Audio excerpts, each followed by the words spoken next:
यह कहानी भगवान बुद्ध और उनके एक शिष्य अंगुलीमाल की है। अंगुलीमाल एक ब्राह्मण परिवार में जन्मा था और उसका असली नाम अहिंसक था। उसके गुरु ने किसी कारणवश उसे क्रोधित होकर यह शाप दिया कि वह डाकू बन जाएगा। गुरु ने यह भी कहा कि यदि वह 1000 लोगों की उंगलियां काटकर माला बनाएगा तो उसे मोक्ष प्राप्त होगा। इस शाप से अहिंसक डाकू बन गया और जंगल में रहने लगा।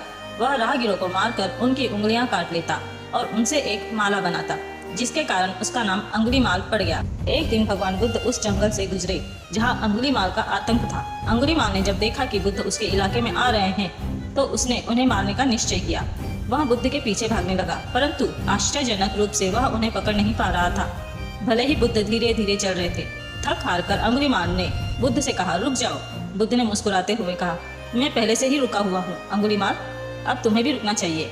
यह सुन के अंगुलीमाल हैरान हो गया और उसने पूछा, आपका क्या मतलब है? बुद्ध ने उत्तर दिया, मैं हिंसा से दूर हूँ, मैं सत्य और अहिंसा के मार्ग पर हूँ, लेकिन तुम अब भी हिंसा और अधर्म के रास्ते पर हो। यही कारण है कि तुम कभी नहीं रुकोगे। बुद्ध की यह बात सुनकर अंगुलीमाल के हृदय में परिवर्तन आ गया। उसने अपने हथियार फेंक दिए और बुद्ध के शरण में आ गया।